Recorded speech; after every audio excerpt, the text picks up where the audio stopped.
Drug abuse, misuse, and addiction, cultural factors and health disparities by Andrea and Kylie. So for the population of prescription drug misuse, abuse, and addiction, dependence on prescription drugs and long-term effects on physical and mental wellness. There's no hierarchy of needs met due to the physiological dependence. Typically, these individuals are pretty low functioning and have poor outcomes such as overdose and death. They have risk of HIV, hepatitis C, and other infections through IV usage, and harm to others due to their impairment and illegal activity to access drugs. Illicit narcotic and opioid drug abuse, misuse, and addiction. So, an illicit narcotic or opioid user, abuser, or addict is anyone who uses illicit narcotics, opioids daily in a way that goes beyond an intended use or healthy level. It reduces the individual's ability to meet needs based on Maslow's hierarchy. The worldwide, it is estimated that 0.7 to 1.53% of the global population between 15 and 64 years of age have used opioids in the past year.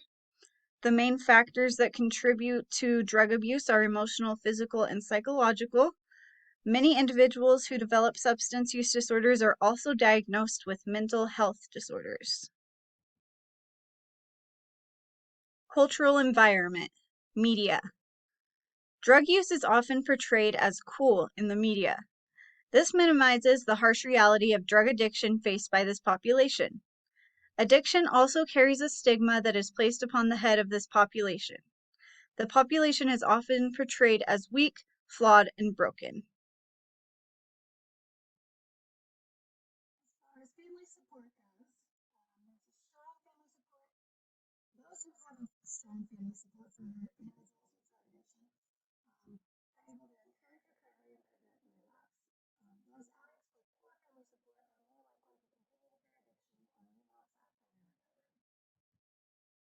Um, Peers of those who have an addiction play a driving role in recovery and support. The need for support, creating a feedback loop, and the more support the individual got, the more motivated the addict was to take further action, and vice versa. Peers may also be seen as enablers, and drugs may be used because of peer pressure. For the cyclical nature, drug addiction is a disorder that develops into an addiction cycle over time. Typically, it starts as a non-dependent repetitive pattern and then evolves into dependent compulsive patterns.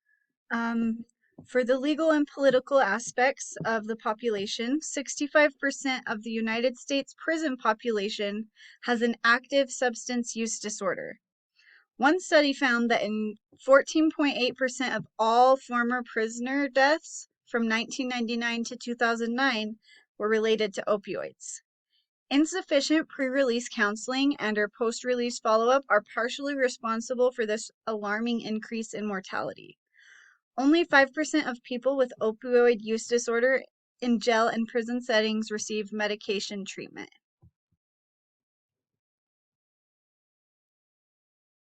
Many religions look down upon drug addictions, especially illegal substance use. While the use of illegal substances has been enforced and emphasized in the U.S., the use of prescription medications has skyrocketed. Many substances, such as barbiturates, amphetamines, and opioids, have been prescribed to those that shy away from using illegal substances. The problem is higher in Utah than the national average, more than 1.4%.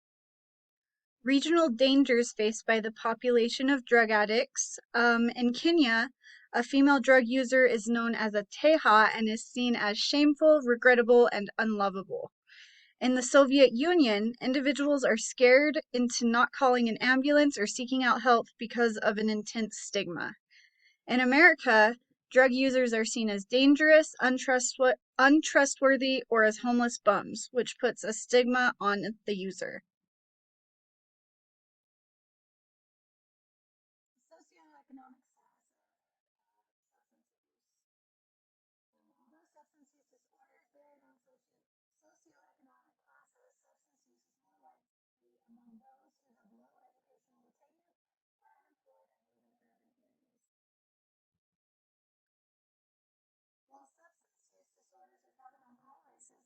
be certain races that have higher substance use rates than other races. Hispanics were the highest with about 46% reporting within the past 12 months that they had used illegal substances. Whites, it was 42.6, African Americans 30.5, Asians 25.6, and then other races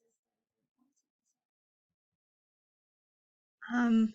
Certain religious and spiritual groups affect health outcomes by placing a stigma around drug using, making it less likely for individuals to seek help. The moral model of addiction both mitigates and produces social exclusion. Religion creates conflicted stances toward the presence of an initiative to programs such as needle exchanges or community-based rehabilitation. But in contrast to this, religious rehabilitation programs and religious 12-step programs have been some of the most successful in support for drug addicts.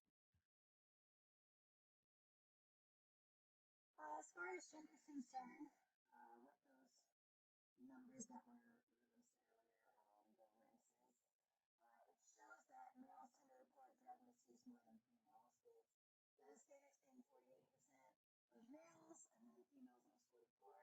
For whites, males were 43.3, and females were 41.8. For African Americans and males was 36%, as far as females 24.9. Asians were most reported about 28.3% and females 22.9. And then other races, males were 29.1 and females were 37.2. With geographical location, substance use is difficult to address in rural communities due to the limited resources that are found in rural communities for prevention, treatment, and recovery. According to a 2019 report from the Centers for Disease Control and Prevention, or the CDC, the rate of drug overdose fatalities was slightly higher in urban areas than in rural areas in 2017. Telehealth and telemedicine may provide better access to healthcare for those in rural areas. And though multiple barriers can be addressed via the use of telehealth, insurance barriers might persist, as well as other barriers not related to telehealth. Implicit versus explicit biases. So the difference between implicit is that you're just as words that kind of like describe yourself, whereas explicit is that you like actually break those things down and consider what those words mean, whether or not you are or are not those things. So as a substance use or a substance abuse addict, they would like have this idea of me as addict, and then explicitly is I am an addict. The regional influence on this population. In the United Kingdom, rehabilitation programs offer 12 months of free aftercare to assist ex-addicts to stay on track towards sobriety. The UK also offers rehab centers for free educational and vocational programs for these addicts to better return to society after becoming sober. In Portugal, decriminalization of low-level possession and drug use to reduce stigma on citizens, they saw an increase in rehabilitation and more of a crackdown on drug pushers. And these are our references.